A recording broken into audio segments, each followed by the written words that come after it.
It was supposed to be just a routine investigation, a small town, an old legend, and a skeptical journalist who wanted to debunk it. But some stories don't want to be discovered. Some things look back at you, and once you see them, they never let you go. There are stories told only as warnings, legends that span generations, whispered on silent nights. But some of these stories are not just legends. Some are doors that should never be opened. And now, it might already be too late to turn back. Before we start, let me know where you're watching this story from. I want to see how far the legend of the Wasco clown is reaching. And don't forget, subscribe to the channel and hit that like button, because that helps me keep bringing these dark tales to you. Wasco, a small town lost in the heart of California, seemed like one of those places that time forgot. Empty streets after sunset, old houses with peeling paint, and an unsettling silence that hung in the air like an unspoken warning. But what really gave chills to those who passed by was not the isolation or decay, but the stories. Stories about him. About the clown who appeared where he shouldn't be, always smiling, always watching. He wasn't a circus clown.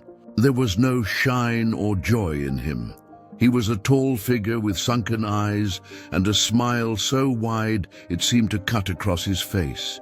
He wore faded red clothes with a dirty, stained, ruffled collar. They said he didn't speak, just emerged from the night's fog, standing under flickering streetlights or in the middle of deserted roads. And when someone dared to stare at him for too long, something happened, something terrible. Henry Wallace, an investigative journalist from Los Angeles, didn't believe in urban legends. To him, the Wasco clown was nothing more than collective hysteria fueled by the internet. But when he found old reports in the county archives, documents about unexplained disappearances since the 1920s, he decided it was worth investigating. He got in his car and drove to the town, determined to prove it was all just folklore. He arrived at dusk, the sun setting behind distant silhouettes of silos and dry fields. The motel where he would stay was a modest two-story building, its neon sign flickering weakly. The receptionist, a thin and aged man, gave him a strange look when he saw the name on the check-in. "Journalist? You're here for the clown, aren't you?" His voice was low, almost a whisper. Henry laughed, but the man didn't seem amused. "If I were you, I'd leave before dark. He already knows you're here." Henry ignored the warning, took the key, and went up to his room. The place had a strong, musty smell, but he didn't care. He turned on his laptop, reviewed the files he had brought, and decided to start his investigation with the most recent reports. On Reddit, he found posts from residents claiming to have seen the clown standing on the outskirts of town. "He was on my porch at 3 a.m. He followed my car down the road, but when I looked in the rearview mirror, he disappeared. My sister laughed and said it was some crazy person's trick. She disappeared that night." Henry rolled his eyes. Impressionable people always saw what they wanted to see, but then a recent comment caught his attention. He doesn't like it when people try to find out the truth. If you're reading this, it's already too late. The user had deleted their account right after. A chill ran down Henry's spine, but he shook off the feeling. It was just someone trying to scare him. He grabbed his camera and went out. He needed photos for the article. He drove to one of the most mentioned locations in the reports, an abandoned gas station on the outskirts of town. The wind blew hard, making the rusty signs creak. Henry got out of the car, adjusted the lens of his camera, and started taking pictures. The air was heavy, as if the night carried something beyond darkness. As he aimed the camera at the empty road, he felt a chill on the back of his neck. The camera screen flickered for a second. A glitch? He adjusted the focus and looked again. Nothing, just the endless road disappearing into the horizon. He took a step back and felt he wasn't alone. He turned slowly. In the reflection of the dusty convenience store window, something appeared behind him.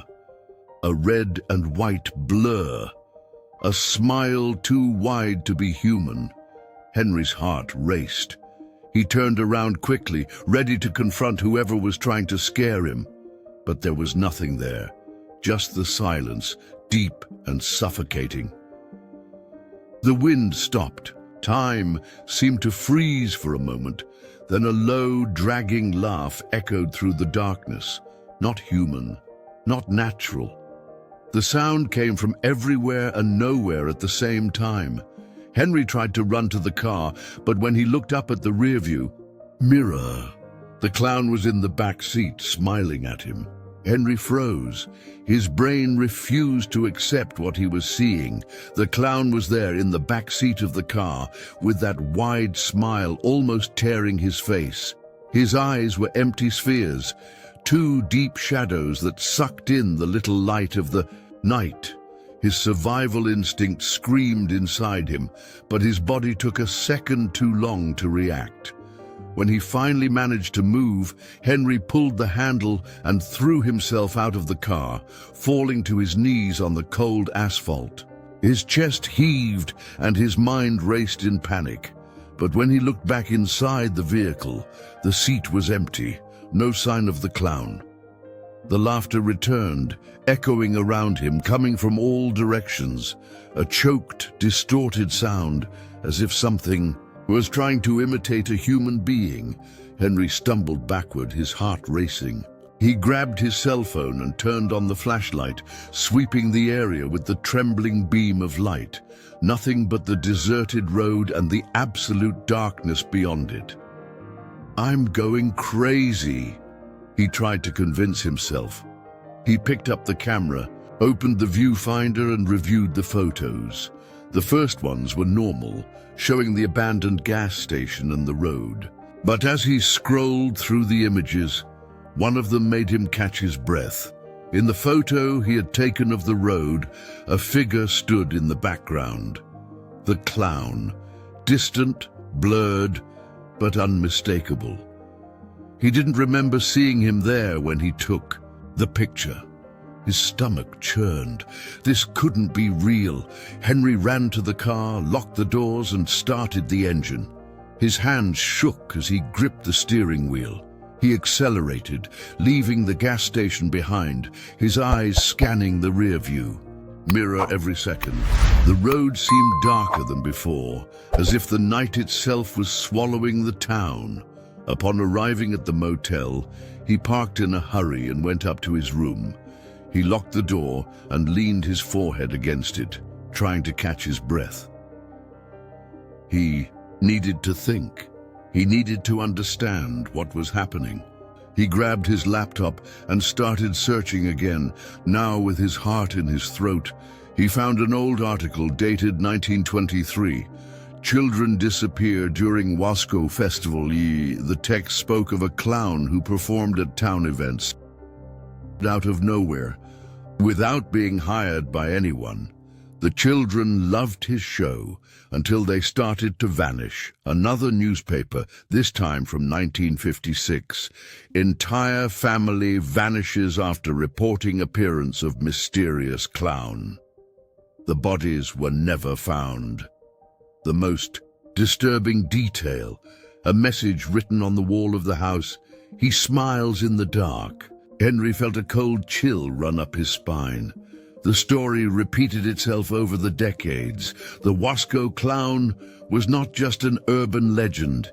He was something real, something ancient, something that did not want to be discovered.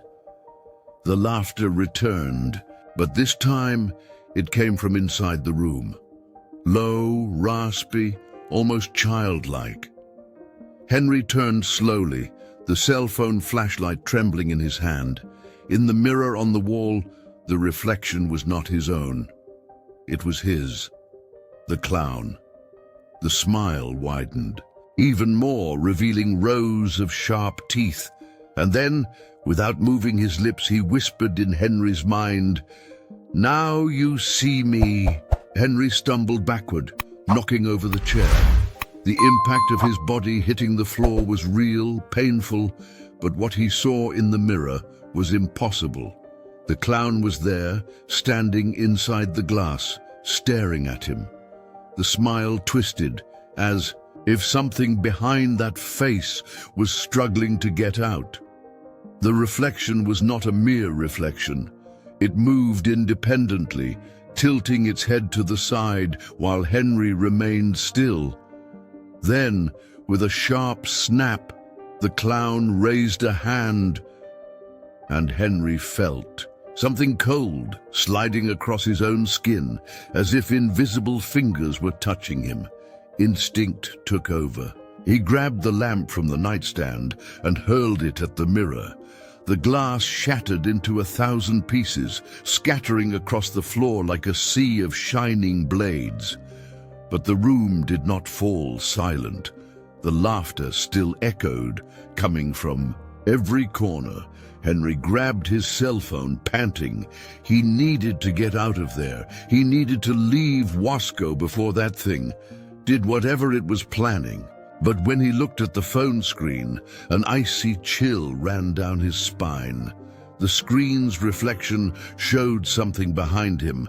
He turned abruptly. The room was empty, but the feeling of being watched was overwhelming. Every shadow seemed denser, as if something was moving within them.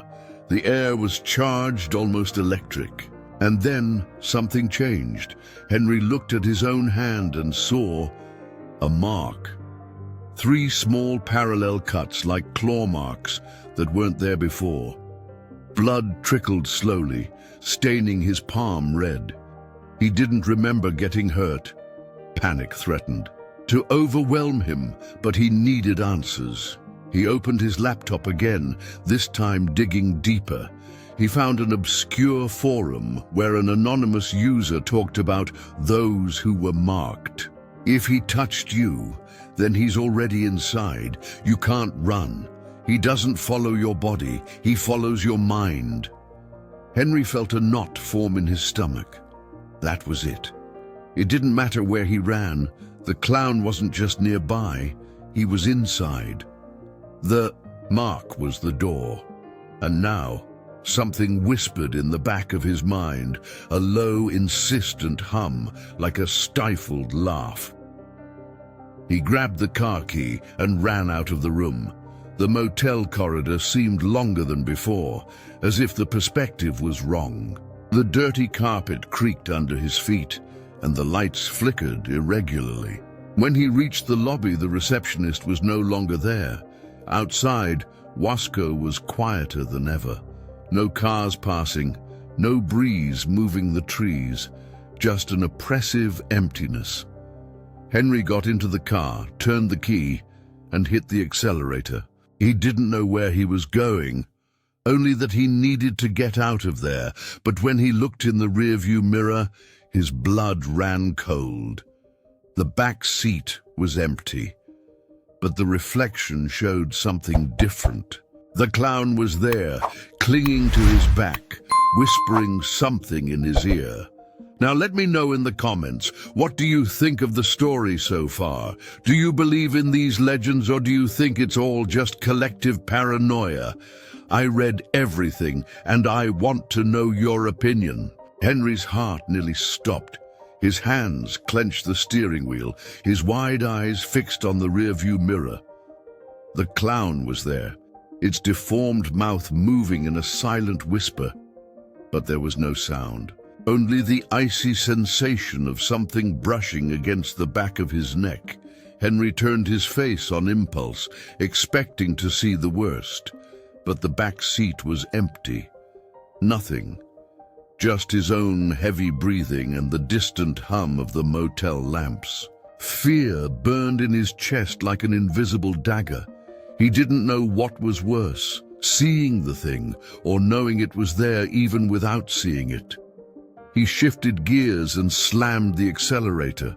The car screeched and sped down the deserted road. Signs flew by, but he didn't know if he was going in the right direction. Did it even matter? The thing wasn't outside the car. It was inside. The radio turned on by itself. First, a faint hiss, then a distorted voice. "You can run, but we're already in the same place." Static mixed with something that sounded like crying, or laughter, or both. Henry slapped the radio off, but the noise didn't stop. Now it came from the back seat, a wet, muffled sound, as if something was trying to escape from within the leather seats themselves. He didn't want to look, couldn't look. The road ahead seemed to stretch on forever, as if it would never end. The speedometer read over 100 km/h, but the scenery remained the same. Dead fields, flickering streetlights, the endless night. That's when he realized he was driving in circles, the same signs, the same abandoned warehouses, and then the worst, the motel. He was back at the motel. The car moved without his control, as if something invisible guided the wheel. As if he had never left. He braked abruptly, the tires skidding on the dusty road. Silence hung heavy. Henry took a deep breath, trying to gather the pieces of his sanity. He needed to think, needed to understand what was happening. Then something cracked outside, like a heavy footstep on the asphalt. He wasn't alone. Through the fogged glass, a silhouette approached, tall, deformed, moving erratically, like a puppet without strings. Henry locked the doors and squeezed his eyes shut. It's not real, it's not real. But when he opened his eyes again, the clown was in front of the windshield, the giant smile, the eyes black like a hole in reality. And then it did something worse than appear. It knocked on the glass.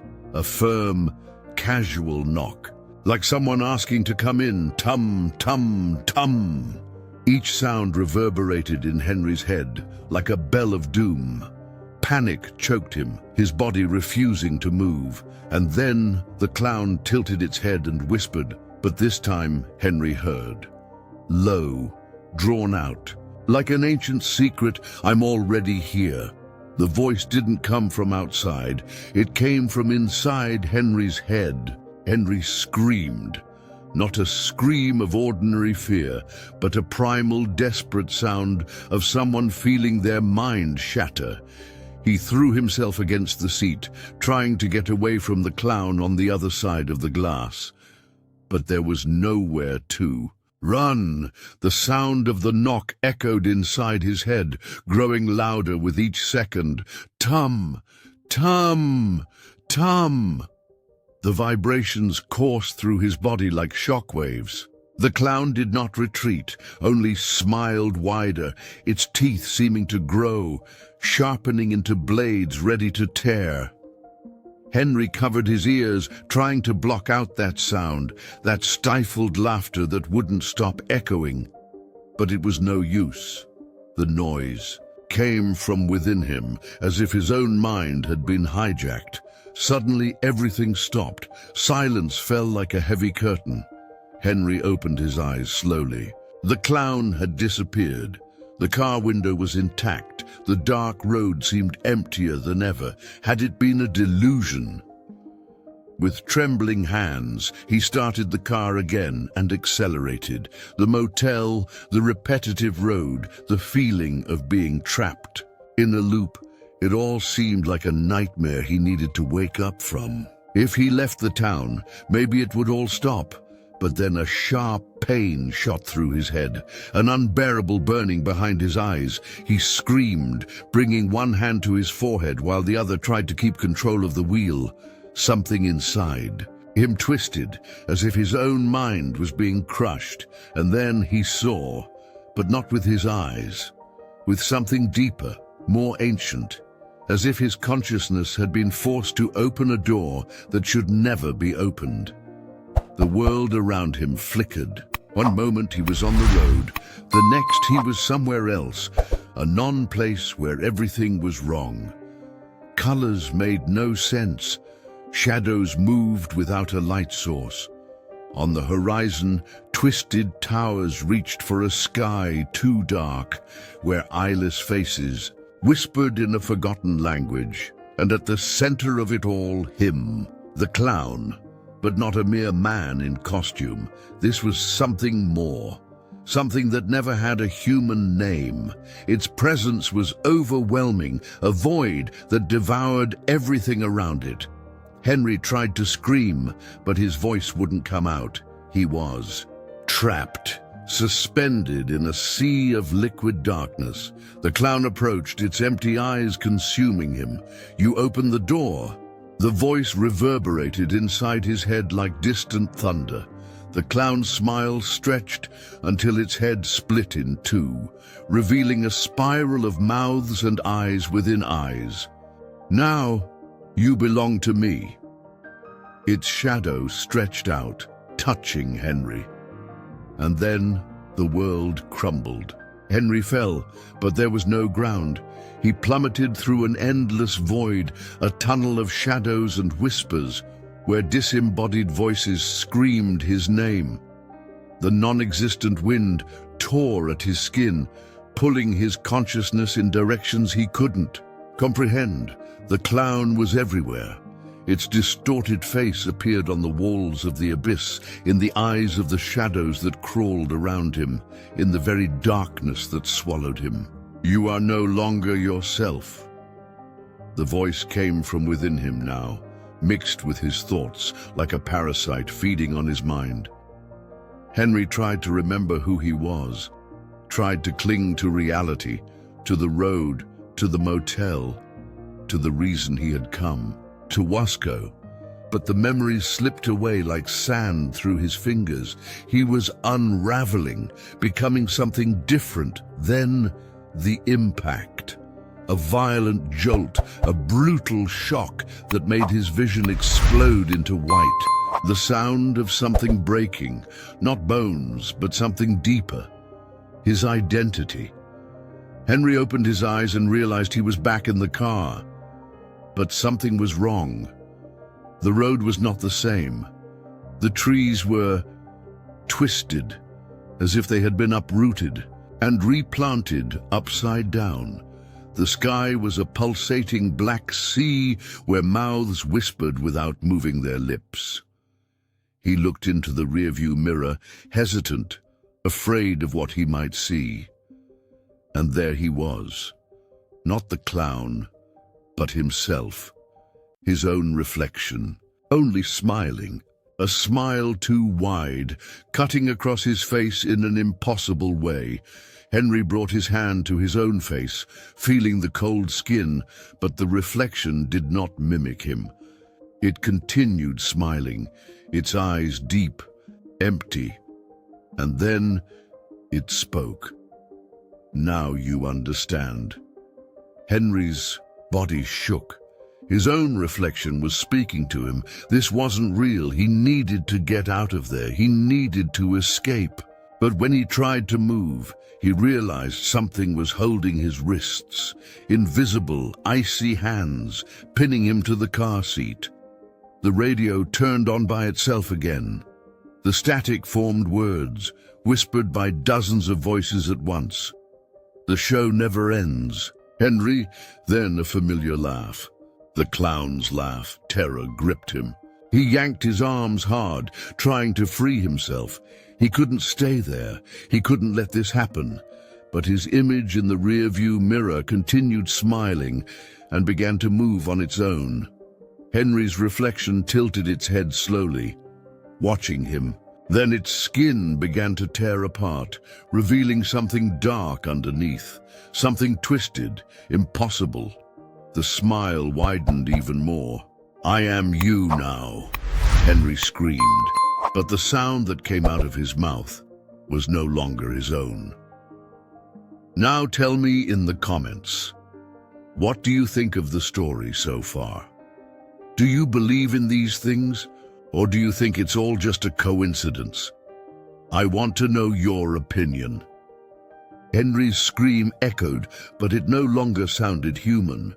It was a corrupted, distorted sound, as if something else was learning to use his voice. He tried to open the car door, but the locks were melting, fusing with the metal as if reality itself was unraveling around him.